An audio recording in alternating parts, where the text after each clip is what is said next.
اللهم صل على محمد وعلى آل محمد وبارك وسلم. اعوذ باللہ من الشیطان الرجیم. بسم اللہ الرحمن الرحیم. قل من كان عدوا لجبریل فإنه نزله على قلبك. صدق اللہ العظیم. باغ فدق کا مسئلہ چل رہا تھا. حضرت فاطمہ رضی اللہ تعالی عنہ حضرت ابو بکر صدیق کے پاس تشریف لے گئی اور باغ فدق کا جو سوال تھا وہ کیا.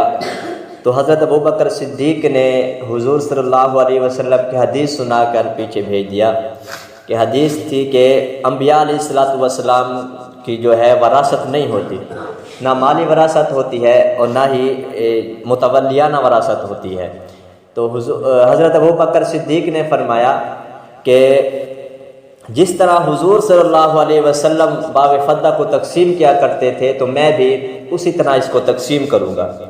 تو حضرت فاطمہ رضی اللہ تعالیٰ عنہ نے جب یہ سنا تو خوش ہو کر چلی گئی کہ جیسے میرے والد جو ہے وہ تقسیم کرتے تھے، اگر اسی طرح یہ تقسیم کرتے ہیں تو اس میں تو مجھے خوش ہونا چاہیے، خوشی کی بات ہے. اور حدیث سنی اور حدیث سن کے خوش ہو کر واپس چلی گئی. تو حدیث میں آتا ہے کہ لم تتکلم، اس کے بعد پھر کبھی باغ فدق کے بارے میں بات نہیں کی حضرت ابو بکر صدیق سے. جب مطمئن ہو گئی کہ اسی طرح یہ تقسیم ہوگا جیسے حضور صلی اللہ علیہ وسلم میرے ابا جان تقسیم کیا کرتے تھے، تو اس کے بعد پھر کبھی بھی باغ فدق کے بارے میں بات نہیں کی. حدیث کے اندر الفاظ استعمال ہوئے ہیں لم تتکلم.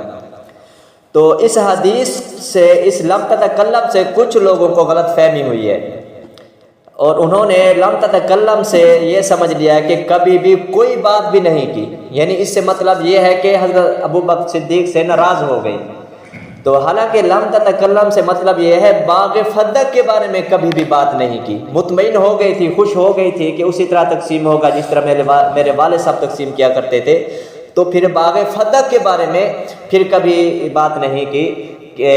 تو امام زہری رحمۃ اللہ علیہ ان کے شاگرد، یہ جو حدیث ہے تین لوگوں نے اس کو بیان کیا ہے، حضرت ابو ہریرہ اور حضرت ابو طفیل اور حضرت عائشہ رضی اللہ تعالی عنہ.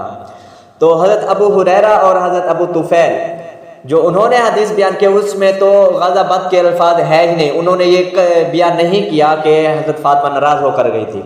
اور حضرت امی عائشہ رضی اللہ تعالیٰ عنہ سے جو روایت ہے یہ حدیث، اس کو امام زہری رحمۃ اللہ علیہ نے نقل کی ہے. اور امام زہری کے کچھ شاگردوں نے، اکثر شاگردوں نے یہی لکھا ہے کہ اس کا مطلب یہ ہے کہ پھر باغ فدق کے بارے میں کبھی بات نہیں کی. لیکن کچھ جو امام زہری کی شاگرد تھے ان کو یہ بات یہاں جو ہے غلط فہمی ہوئی ہے. انہوں نے لکھا ہے لم تتکلم، کبھی بھی بات نہیں کی کیونکہ ناراض ہو کر گئی تھی، اس لیے انہوں نے غاضبت کا لفظ استعمال کیا ہے حدیث میں کہ حضرت فاطمہ حضرت ابو بکر صدیق سے غصہ ہو گئی تھی اور آخر تک کوئی بات نہیں کی. تو یہ جو اہل تشیع حضرات ہیں، ہم مسلمانوں پہ اعتراض کرتے ہیں دیکھو حضرت فاطمہ جو ہے غصہ ہو گئی تھی حضرت ابو بکر صدیق سے.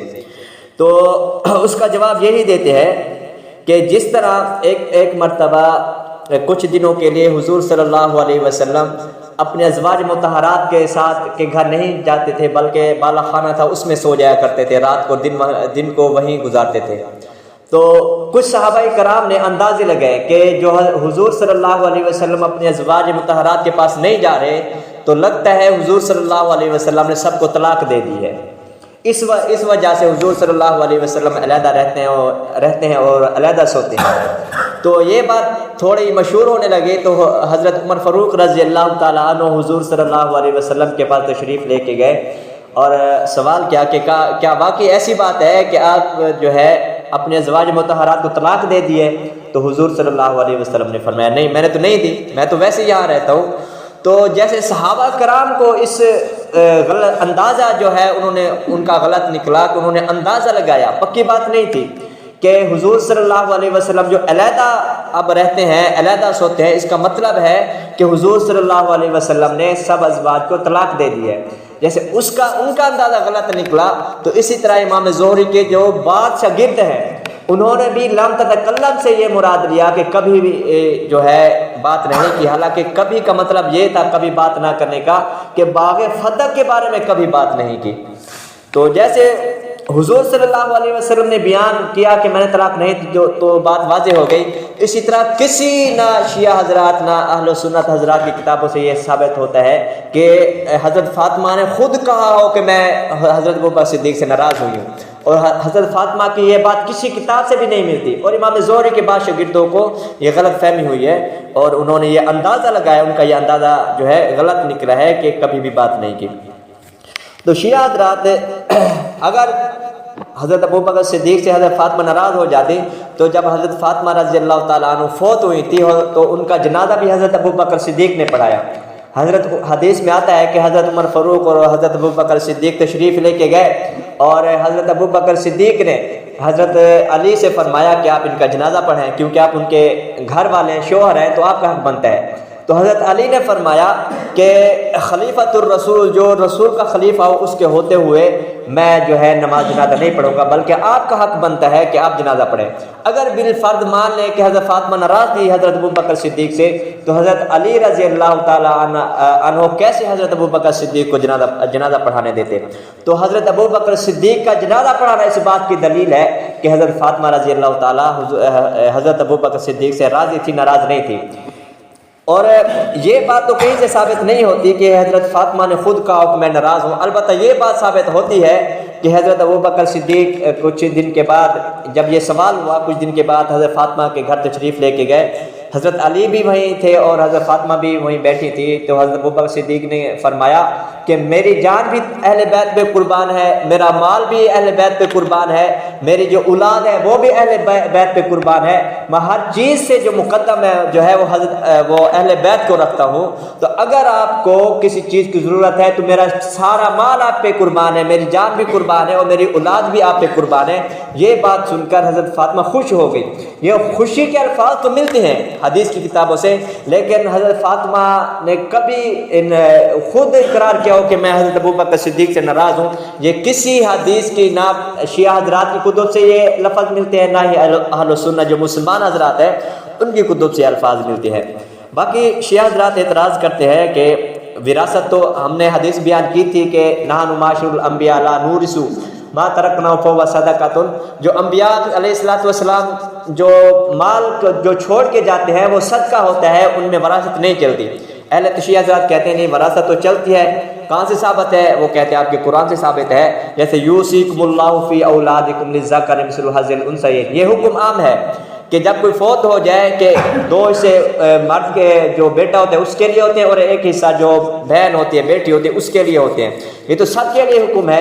تو ہم اس کا جواب یہ دیتے ہیں اس سے جو حضور صلی اللہ علیہ وسلم ہے وہ اس سے خارج ہیں. یہ امت کو حکم ہے، حضور صلی اللہ علیہ وسلم کو یہ حکم نہیں ہے، کیونکہ یہ شیعہ حضرات کی کتابوں سے بھی ثابت ہے اور مسلمانوں کی کتابوں سے بھی یہ ثابت ہے کہ انبیاء کی جو مالی وراثت ہوتی ہے وہ نہیں چلتی.